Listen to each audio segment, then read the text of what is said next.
Hello. So it's been a while again, but that's okay. Today, all I wanted to talk about was some of my favorite books from 2025. I believe at the beginning of July 2025, I talked about my favorite books from January to June. So now in January 2026, I want to talk about my favorite books from June 2025 to December 2025. I talked about a few of my favorite books from June already in that last video that I made, but there was another book that I had read during the last 2 days of June that I didn't include in that video for some reason. I don't know if by the time I recorded that part one of this video, I didn't read it or I didn't think I was going to get to it or whatever reason. I didn't include it in that one, so I'm going to mention it today. One of my favorite books coming from June 2025, a notable mention if you will, is Detained, A Boy's Journal of Survival and Resilience by D. Esperanza and Gerardo Ivan Morales. So I read this book because I think I was going to initially try and join a book club that was reading it for the month of June, but I thought I wasn't going to have time to read it, so I didn't end up joining the club. But then I believe I got it through the library, through Libby, and I think I ended up getting it earlier than what I thought I was going to, so I ended up just reading it by myself, and I really enjoyed it. I believe it is the first ever memoir of a child being held in an ICE detention facility, and it's just a really good book if you get a chance to read it. I don't read a ton of memoirs, but I'm really glad that I read that one, especially now considering everything that is going on with, literally everything in the world going on right now with ICE and what they're doing. So the book was really fitting then and even now, and it's just, I don't want to spoil it too much. It is just, I felt really sad the whole time and just really stressed and angry for the little kids in this book because the main character goes by the name D, and he travels with some of his family members from, I believe, Honduras, just trying to get to the United States of America, and just everything that they go through in their journey. It's really sad and it's really frustrating and scary because, again, these are like little kids. And then when he ends up in this ICE detention facility, it's even more sad and harrowing. There were some moments where it does feel, he ends up meeting this teacher, I believe, Gerardo. So those were kind of like the really, just more of the heartwarming moments. But just overall, it's just a really powerful story. And it's, again, like I said, really sad and heartbreaking and just so frustrating. Because again, like you look at this, at D, and you're thinking the whole time, this is a child and he just wants a better life for himself and for his family, as well as everyone else that he meets along the way that's trying to come to the United States. Their stories and the little snippets that we see, it's just overall really sad, but I don't want to go on too much about it because I'm just trying to mention my favorite books. But if you get a chance to read that one, I highly recommend it. It was a really good book, and it is a journal of his, so there are a couple of pages where he draws a couple of things of like his surroundings and what's going on. So that was also a really just powerful inclusion to that story. So yes, Detained was the last book that I read in June, and it's one of my favorite books from 2025. So moving on to my favorite books from July, one of them is called The Possession of Alba Díaz by Isabel Cañas. Now, I really enjoy Isabel Cañas' work. I read and loved Vampires of El Norte. It's on like my favorites bookshelf. And I read her other book, I believe The Hacienda, and I didn't love that one as much as I loved Vampires of El Norte, so it was kind of 50-50 here. But when I saw the cover for this book, when I read what it was going to be about, I was so excited to get my hands on it.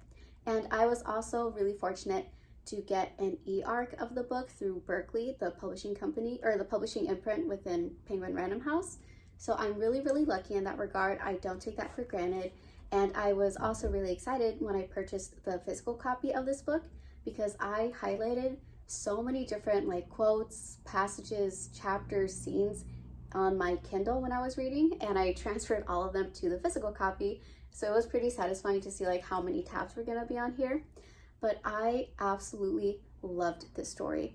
The haunting and the paranormal like entity in this book and the supernatural stuff that goes on, it was just done so well. It also had some really great commentary on women's bodily autonomy it has some commentary on like being a woman basically, and just having your future chosen for you, and just being under like the supervision and the authority of like your parents, and through like other men that just want to input their opinion when no one wants them to. It was a really great story.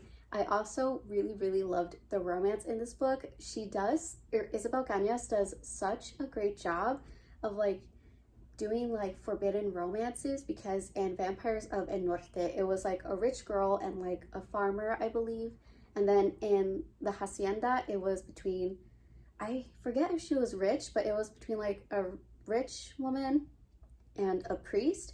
And then in this one, it's between a man named Carlos, whose family is just kind of, oh no, I'm sorry, a man named Elias, who just has like a very troubled past. And if I remember correctly, he was like the black sheep of his family. He was just one of those men where nobody wanted her to interact with him because of who he is, where he comes from, and everything like that. So that's like one of the reasons why I absolutely love her work. She does such a great job writing those kinds of romances. And just overall, like the feeling of this supernatural entity taking over, and like the eeriness that just builds and builds and builds throughout the book until like near the end, where it like just explodes onto everything and everybody in its way. It was just done so well. So that is why it is one of my favorite books from 2025. So some of my favorite books are physical copies that I own, and copies that I read like on my Kindle through the library or ARCs and whatnot. So I just have my stack on my lap here. But the next favorite for July is called The Silenced by Diana Rodriguez Wallach. So I really enjoy her work. I really loved her book Small Town Monsters, which again, it's on my favorites bookshelf, which is up here, so you can't really see it. But with The Silenced, I just have my notes here. It was basically a really good commentary on the troubled teen industry. So it follows this girl who is doing a project for school, and she basically picks a location that's been abandoned, and it was basically like a troubled school for girls, I believe. And in her research to find out just the history of the school, she like gets knocked out, and this entity kind of starts to take over her. So she starts to see things and feel things that are basically this ghost memory.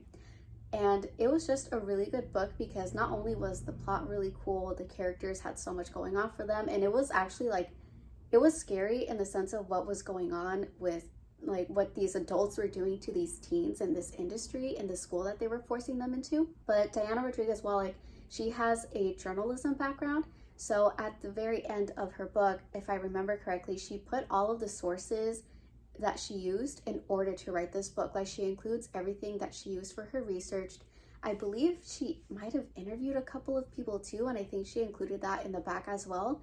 So something that I just really enjoy about her work, again, other than her work being just really amazing with the plot and the characters, is you see how much care she puts into researching and writing all of these books of hers.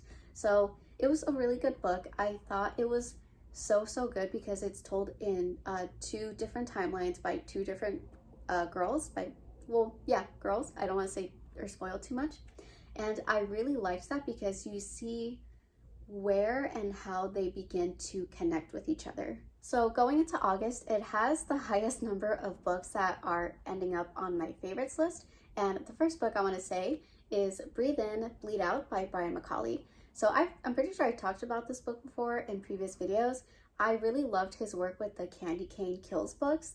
And when I got the ARC for this book over on NetGalley, I was really excited because you didn't have to like request it. I think you just clicked that you wanted it and then it just gave it to you. So I was like, that's really exciting and that's really cool because I wanted to read this as soon as possible.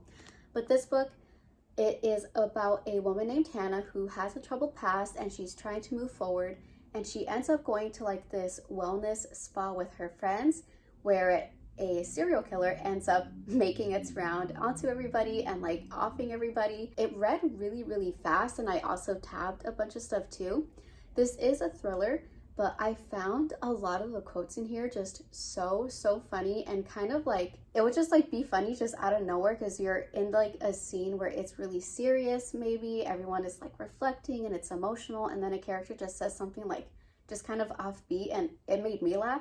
I also got to meet Brian McCauley over at a bookstore in September, I believe, so that was really cool. This is actually an autographed copy, so I'm really excited about that, if I can find it. Okay, so that was really cool. He was really, really nice as well, and I loved hearing him talk about the book, his inspiration for it, where he sees it in the future, and just like other questions like that. So this was a really fun one. It went by really fast. I thought it was really funny.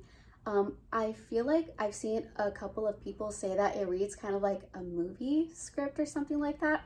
I can kind of see it. I feel like when people say that, I'm not really sure what they mean. But with this book, I can kind of see where they're going with it. This book kind of reminds me of a horror movie, but I feel like if I say what horror movie it reminds me of, it's going to kind of kill like the twist at the end, so I'm not gonna say it. But overall, this was a really fun book. All of the kills, albeit it was sad because again, the characters are getting like, you know, offed, but they were really creative and they were like really fitting for like the character, if that makes sense. And this isn't much of a spoiler, but when every character is getting like offed, they basically, their life is flashing before their eyes. And I just really liked that part about the killings of everybody. I'm saying that way too much, I'm sorry. But that was honestly one of the parts of the book that I really enjoyed. So it was a really fun thriller. It was really fast paced, and I hope that you find it as funny as I did. The second August book that I want to mention and is my favorite is The Whistler by Nick Medina. This one I also got through Penguin Random House, through Berkeley, the imprint, so I'm really, really grateful. I'm really, really lucky. I don't take that for granted. And this was my very first book by Nick Medina. I thought the premise sounded really cool, and to just read it real fast, it's basically about this guy named Henry Hotard who is on the verge of fame. He's gaining a following and attraction with his ghost hunting videos, and then his dreams come to a halt, and he's learning how to navigate a new life in a wheelchair back on the reservation where he grew up, relying on his grandparents' care while he recovers. But at the same time, he is also being haunted. So this one is definitely a ghost story, paranormal, supernatural, what have you. But I also found it to be a really, really good book of like grief horror. And I'm trying to tread that line of like saying what I liked about it, but not trying to spoil it. Just everything that he's going through, of how he ended up in that wheelchair and him navigating his new reality with his wheelchair. It was just really, really sad to read because it also intertwined with the ghost hunting videos that he was making. He's being haunted as well, and it just kind of really intertwines with each other, how he's mentally handling being haunted and then how he's physically, mentally, emotionally, everything handling being in a wheelchair. It was just a really good, I don't know if it's being marketed as grief horror, but I very much see it as one because everything that happened prior, during, and after his accident, I feel like that could very much be like categorized as grief horror. It was really good. I found his character to be likable, but also really not likable because he's really persistent in his dreams of being famous for his ghost hunting videos. So that's like good because you see he has a passion, he's willing to put all this hard work and effort into it, and he likes to like include people in his passion. But then the other side of it is he also becomes very pushy and he doesn't take no for an answer, which that can go like either way. But the way he was going, he would just kind of be manipulative with people. So his character was just really interesting because he's just so complex and complicated, and there's a lot of things you can like about him and a lot of things that maybe you wouldn't like about him. Like maybe he's just kind of like a shitty person. But then you see how his like mindset shifts after he has to be in a wheelchair and how he lives his life. You see how big of a scar that leaves on him, and I just found it to be a really good book. And I didn't realize until reading Nick Medina's acknowledgement or author note at the end, but The Whistler kind of connects with another story that Nick Medina wrote, and I have that one. I can't remember it off the top of my head, but I'm definitely going to read that one.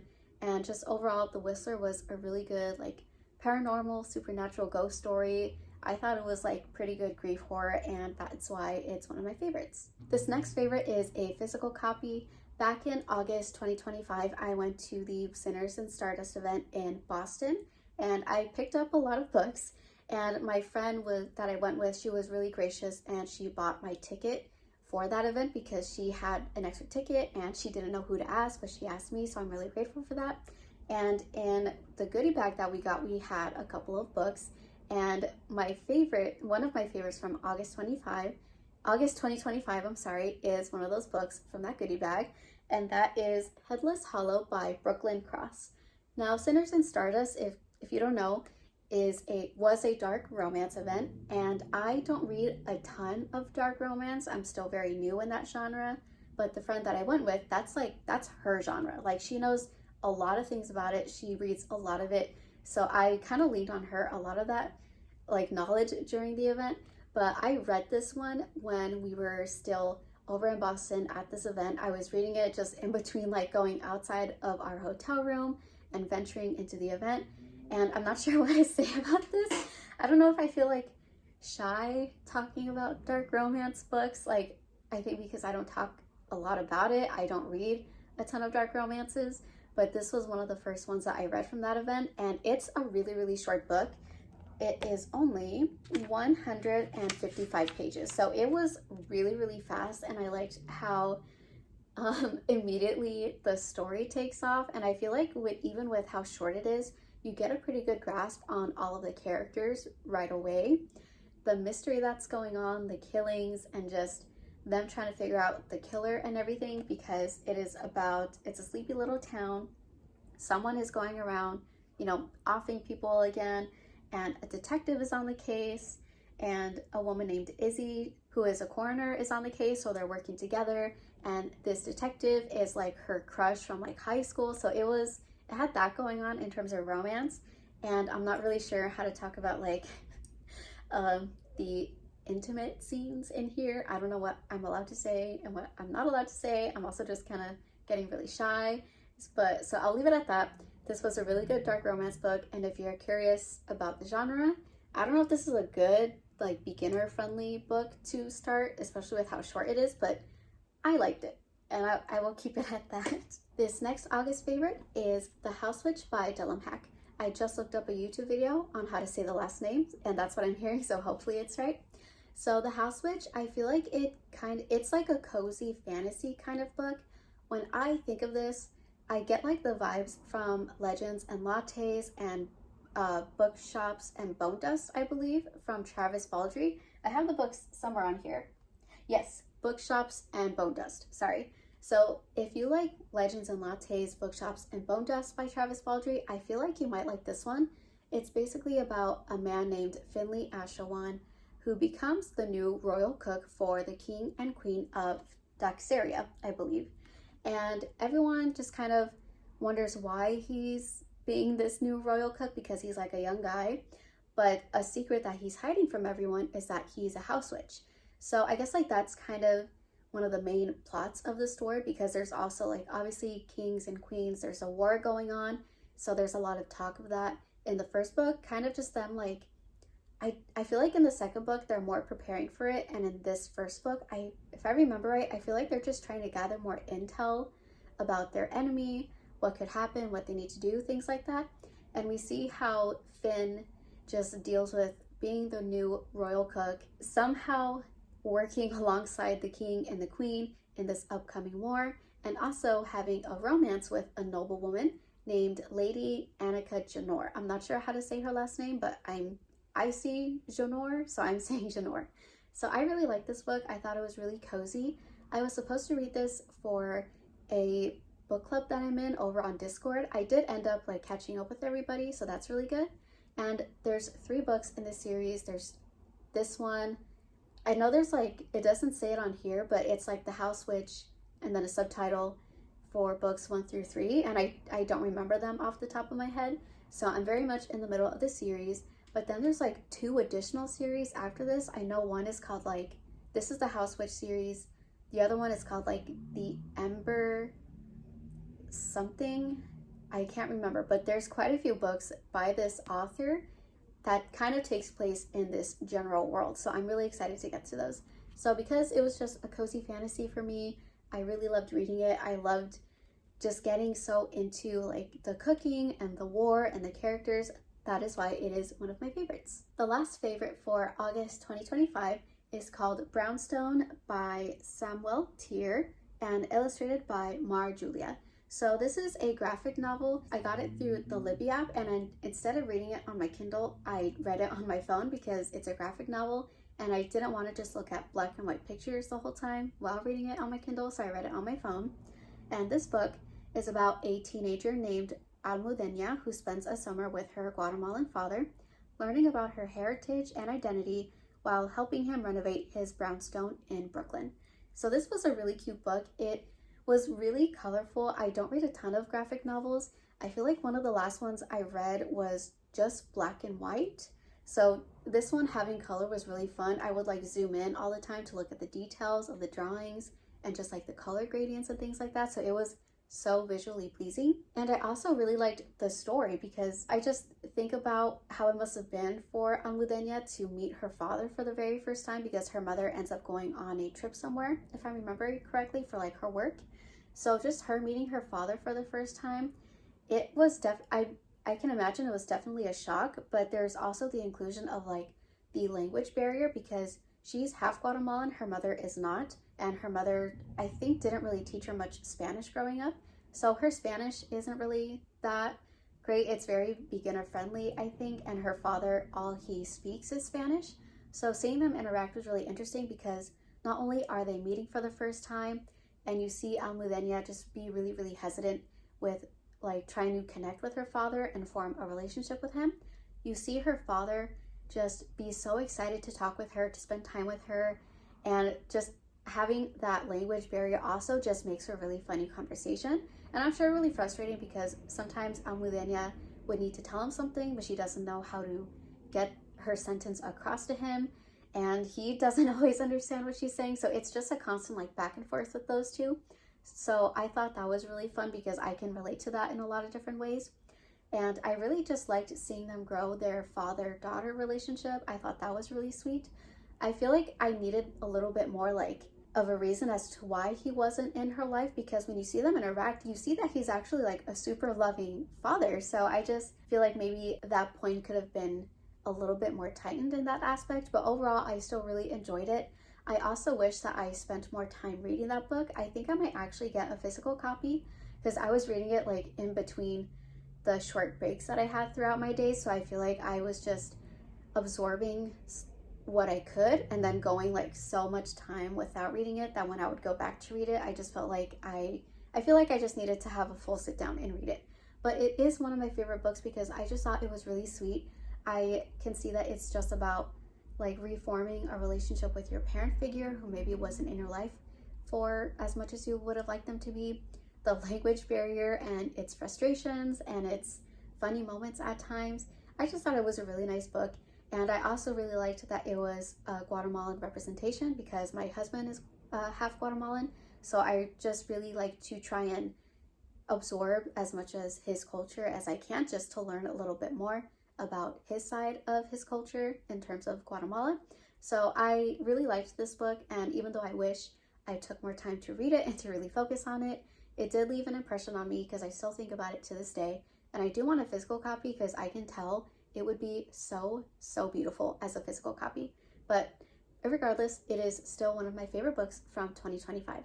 So with September, October, November, and December, I definitely did not read a lot. So in late August, I got really super busy that it was really hard for me to read as much as I was. So I didn't read as much, but I still have some favorites from the books I read, but it's not going to be as much as like August or the months before. So going into September, one of my favorite books is The Kill List by Nadine Matheson. So I've been reading the Detective Angelica Henley series for a while now. I read The Jigsaw Man, absolutely loved it. It's one of my favorite books. I read The Binding Room, I believe. Yeah, The Binding Room, and it was still really, really good. I didn't love it as much as The Jigsaw Man, but I still loved The Binding Room. And I was so excited for The Kill List. I was especially waiting for it to come out in paperback because I have the first two books in paperback. I believe it was available first as hardcover, and I wanted to get it, but I wanted the books to match, so I waited for the paper cover. And it's just such a good series. This one, I feel like I like it better than The Binding Room. And to read the back, 25 years ago, DCI Harry Rimes arrested Andrew Streeter for the brutal murders of 5 young people. Streeter's kill list of victims was found in his home, and he was convicted of all 5 crimes. Now, Streeter's convictions are being overturned, as new evidence implies the original investigation was corrupt. No one is more shocked than D.I. Henley. Because this case is personal, Rhymes was her old boss and he is no longer alive to defend himself. But when the killings start up again, Henley must face the truth. Rhymes got it wrong 25 years ago. Henley and her team reopened the original murder cases, but they must put their personal feelings to one side, because the real killer is still out there and he's working his way through a new kill list. So when it comes to Nadine Matheson and her books, she does such a great job of because in the books the characters are obviously the detectives, the police are just trying to figure out who the killer is because they're going here, but then it leads them there, and then they're going all over the place. And I really like that because I am also trying to guess who the killer is, and it's just really, really fun because they're just going absolutely everywhere. The mystery just gets so tense as the book progresses. And also Angelica Henley just makes the most poor decisions in her personal life. This is not really a spoiler because you get that kind of throughout the books. She's married, she's cheating on her husband with her coworker basically, and she has a daughter, and you just kind of see her make these poor decisions sometimes. And while I don't like cheating in books for whatever reason, I don't know why it bothers me, but it does. But when it comes to Detective Angelica Henley, I feel like she's already just such a mess that it's well, what is another poor decision that she can make? It's just really fun because you see obviously how intense these crimes get and just trying to uncover new evidence and trying to catch the killer. But you also see her trying to save herself from drowning in her personal life, because her personal life and her work life will just very much intertwine with each other, and you can see how not great that is for her or her family. So you're just just make better decisions please, but then you're okay, maybe don't make better decisions because this is really interesting to watch. So her books are just really, really fun for me. Her next book, The Shadow Carver, I believe is coming out in I think April or May, one of those. I requested it on NetGalley, but I don't know if I want to read it from NetGalley because honestly, buying the kill list and having it in my hands after I've been waiting so long was so satisfying that I don't know if I want to just read The Shadow Carver right away or just wait till I have the physical copy. I'm not sure. I guess I'll see. But in short, I really love Nadine Matheson's work. I am always so excited for her next book, and The Kill List was just another really, really good crime thriller book. So moving on to October, I didn't read a ton again. I feel like I only read 3 books. I know I definitely had a DNF, so it could have been 4, but I only read 3. And my favorite book from that month is Brother by Anya Alborn. So I was trying to make a vlog back in October of reading horror books only for October, but I failed at that, but that's okay. I read this book in October. I forgot how long it took me, but it did take me a while. But I read this after I had the DNF, and when I started this, I was oh my god, this is amazing. I'm blowing through this right away, and then I got busy, so I was reading it a little bit slower. So the back says, deep in the heart of, I feel like I've heard people pronounce it Appalachia, I think, stands a crooked farmhouse miles from any road. The Morrows keep to themselves, and it's served them well so far. When girls go missing off the side of the highway, the cops don't knock on their door, which is a good thing, seeing as to what's buried in the Morrows' backyard. But 19-year-old Michael Morrow isn't like the rest of his family. He doesn't take pleasure in the screams that echo through the trees. Michael pines for normalcy, and he's sure that someday he'll see the world beyond West Virginia. When he meets Alice, a pretty girl working at a record shop in the small nearby town of Dahlia, he's immediately smitten. For a moment, he nearly forgets about the monster he's become. But his brother, Rebel, is all too eager to remind Michael of his place. So what I really loved about Brother by Anya Alborn was how messed up it was. I thought it was so messed up, and I felt really bad for Michael. It's kind of hard to say because he was participating in these awful crimes his family was committing.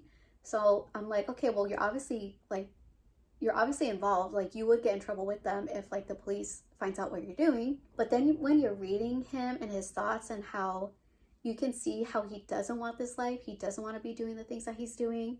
But if he doesn't, his family will do those things to him. You're kind of okay, maybe he's kind of stuck doing this.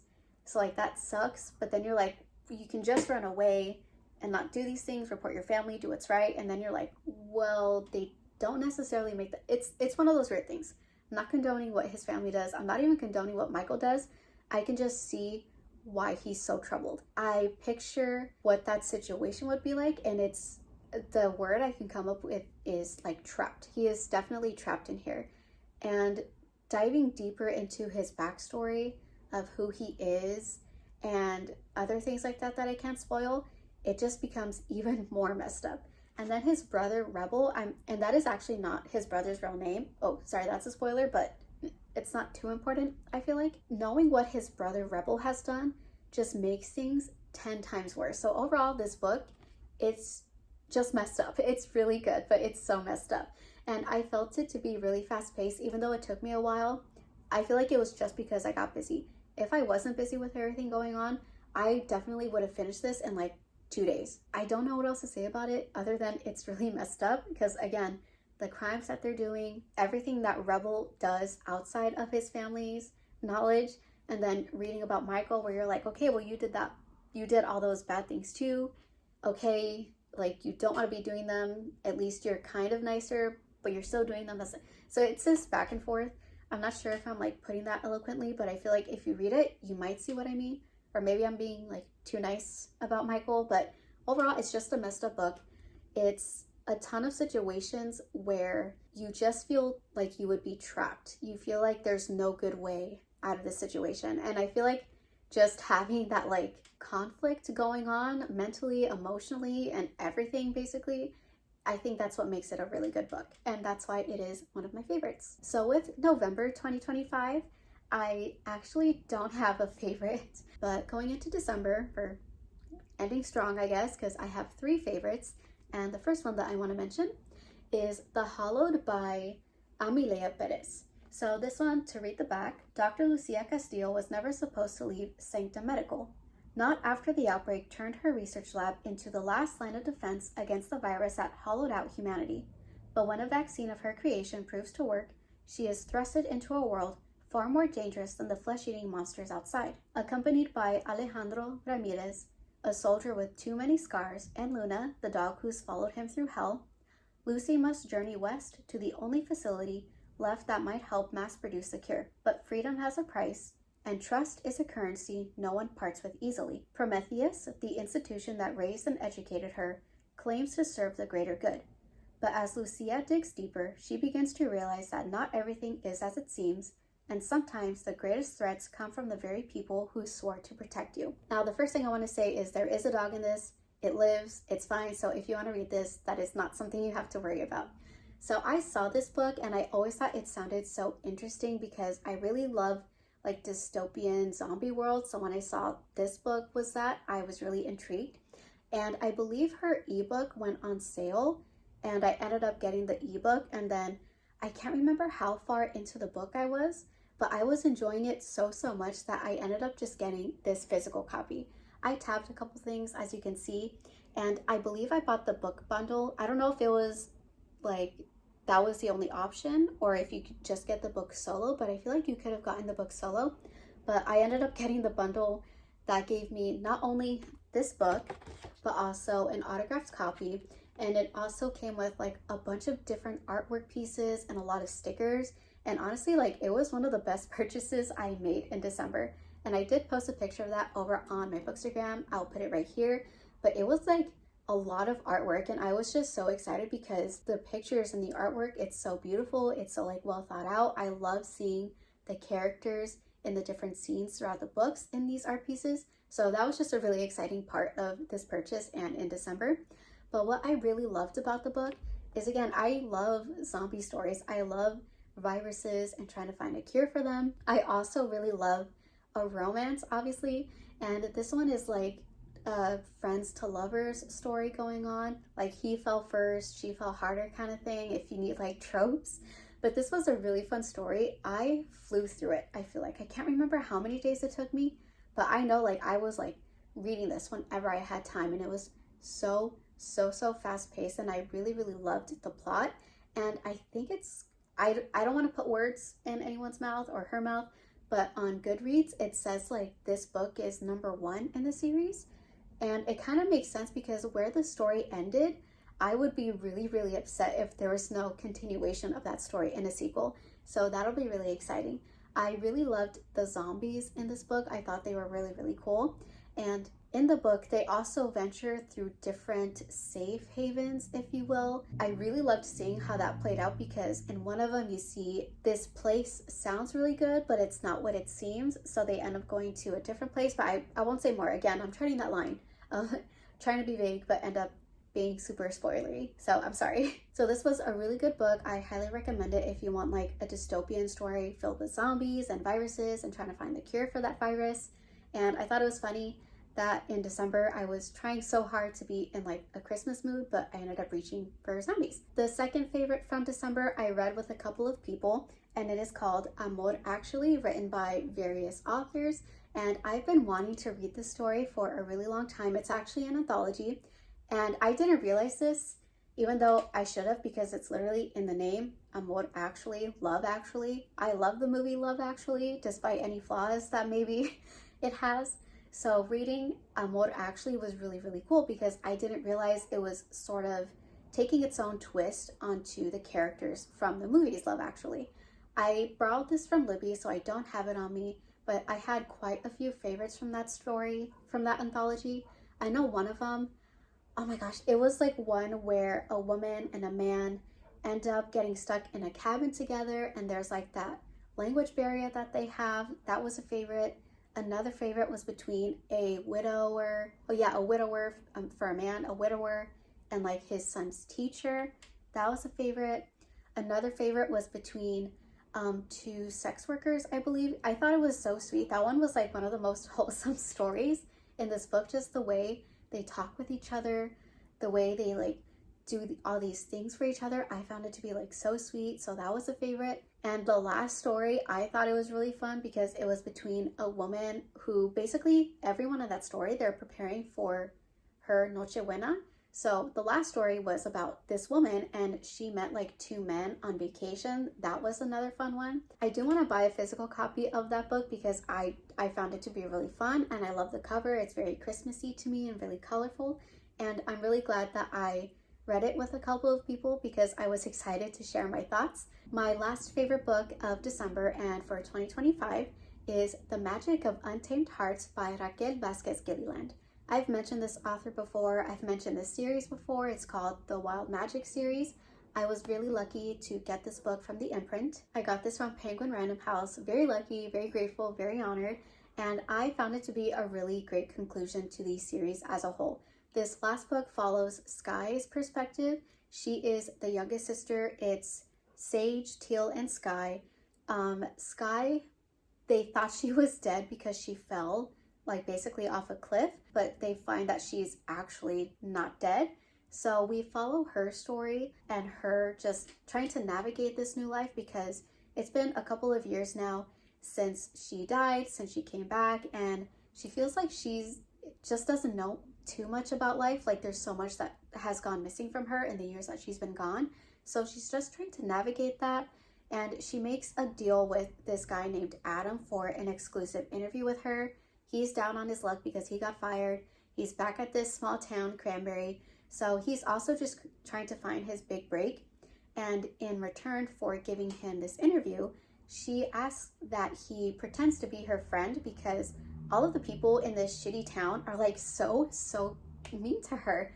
And I swear to God, everything that they would say to her, that they would do to her, were so hurtful that I wouldn't have like blamed Sky for like doing worse than what a few people got throughout the story. It was a really fun book. I really loved seeing Sky's perspective because we see a little bit of it in the first book, The Witch of Wild Things. We see a little bit more of her in the second book, Lightning in Her Hands. So I just really loved that we finally got to see Sky and hear her side of the story of what it was like to be in this other world and then coming back to what she calls the land of the living. I really liked the romance as well. It was really cute because you can see that they are both so obviously into each other, but they don't communicate that for like reasons that I would say are pretty valid. But then when you see it grow and grow, it's so good to see. And the ending, I did like a lot of parts of it. There was one part where I feel like we could have explored a little bit more. It was about like this witch history that Sky was researching. Other than that, I really loved the story. I loved how she would talk to all of the animals, how they would kind of help her get revenge on a few of like the shitty townspeople. They would like do stuff to them and like creep them out and stuff like that. So that was pretty satisfying. I also really loved seeing the relationship between Adam and William. William is Adam's grandfather, and the story of that, like the backstory between them, I thought it was really sweet. I just have a soft spot for seeing people like take care of their grandparents, so I really liked that part of Adam's backstory. And I really liked that Adam wasn't like a typical Hallmark guy, you know, where he kind of hits a snag in his career and he has to go back to his small town, but this whole time he's trying to go back to like the big city. But you don't see that with Adam, and you actually learn there is more to him than just like his career, and that was something that I just really enjoyed. And to not like completely go off on like a review about the magic of Untamed Hearts, I will stop there. Those were all of my favorite books from 2025. I can definitely see how much I slowed down in my reading from September all the way through December.